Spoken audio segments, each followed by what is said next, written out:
आइए महत्वपूर्ण समाज ब्रेकिंग न्यूज के रूप में प्रस्तुत करें।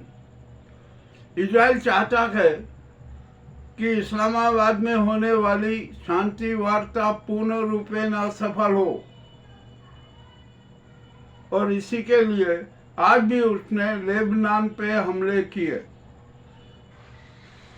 हिजबुल्लाह इन हमलों से चिढ़ा और उसने इजराइल पर 110 मिसाइलें दाग दी, अनेक बैलिस्टिक मिसाइलें भी दागी और एक बैलिस्टिक मिसाइल इजराइल के नेवी सेंटर पर गिरी और वहाँ पर बड़े धमाके हुए।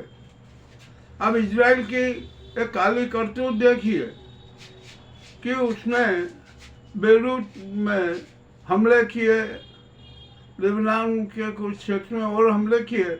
जो वहाँ पत्रकार जब हमलों के वीडियो बनाने गए, जो लोग मरे उनके वीडियो बनाने गए ना, तो उन पर भी हमला किया और 5 पत्रकारों की हत्या कर दी। ये शर्मदायक बात है इजराइल के लिए और नेतन्याहू के लिए। अब तो नेतन्याहू की गिरफ्तारी होना चाहिए, चाहे वो इजराइल में हो तो इजराइल में गिरफ्तारी होना चाहिए। राष्ट्रसंघ अपनी सेना भेज के उसको गिरफ्तार करे।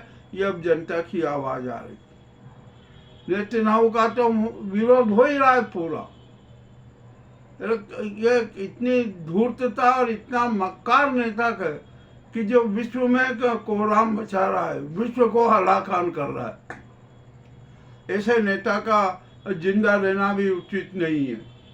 अब तो और मामला जो बड़ा विचित्र होता जा रहा है। अब अमेरिका के ट्रम्प भी बड़े संकट में,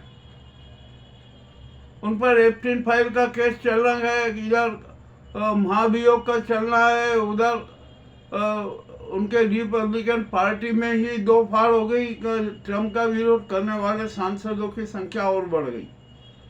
अब नेतन्याहू को भी अमेरिका के राष्ट्रपति पद से त्याग पत्र देना पड़ेगा, ये भी तय हो चुका है।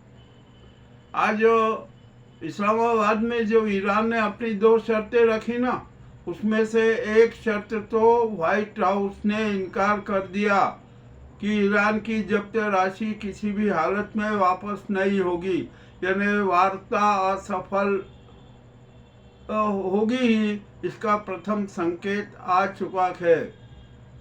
जो इजराइल ने भी संकेत दे दिया है कि अब ये शांति वार्ता जो है ना नाटक है, और उसने कहा कि अब तो हम इजराइल पर हमले करेंगे, हमारी अंगुलियां स्त्री कर पे करो जितने हमले करना है। पर अब ईरान भी चुप नहीं बैठेगा। ईरान भी है ना इजराइल पर ऐसे हमले करेगा कि इजराइल का नामो निशान भी मिट सकता है। अब मामला बड़ा विचित्र हो गया। आज यमन में हुतियों ने इजराइल के से बदला लेने के लिए अमेरिका के तेल वाहक जहाज़ों को निशाना बनाया और उड़ा दिया। अब आप क्या करेंगे? ट्रम्प कहाँ करेंगे? और अब तो इजराइल और अमेरिका में भी मतभेद हो गए हैं। ट्रम्प भी कह रहे कि नाऊ ऐसा नासुर बन चुका है जो अमेरिका की भी जान ले लेगा। ले लिए जान, अमेरिका को पूरा बदनाम कर दिया। अब कुछ भी हो नहीं है। तो जो ब्रेकिंग न्यूज़ के आधार पर जो समाचार प्राप्त हुए हैं ना, उससे तो यही लगता है कि अब तीसरे विश्व की महाजंग होगी ही। तो ये जो विश्व का जो अभी ताज़ा घटनाक्रम है ना, वो आपके सामने प्रस्तुत है। अब आ जाइए, हम भारत में आ जाते हैं। भारत में मोदी, अमित शाह और ज्ञानेश कुमार की ये टिकड़ी है ना, प्रजातंत्र की हत्या कर रही है, जनतंत्र की हत्या कर रही है, जनमत की हत्या कर रही है और संविधान की हत्या कर रही है। लाखों लोगों का जो मताधिकार की क्रूर हत्या कर उन पर अपने सत्तावादी महल बना रहे और इनको शर्म भी नहीं आ रही है। अब तो जो बंगाल के मतदाता है ना, वो खुले रूप में सड़कों पर कह रहे हैं कि मोदी, अमित शाह और ज्ञानेश कुमार को इसी वक्त गिरफ्तार किया जाए। ये शातिर हत्यारे हैं, देश के दुश्मन हैं, होना चाहिए, गिरफ्तार होना चाहिए। इन्होंने जितना आतंक फैलाया है ना, और जितना कुकृत्य किए हैं, उनकी सजा इनको मिलना ही चाहिए। अब यहाँ पर बात नहीं, अब जिन जिन लोगों को SIR में नाम काट दिए गए हैं, जो लाखों मतदाता हैं, वे सड़क पर उतर आए और खुल के आम विरोध करे। मामला बड़ा रोचक है।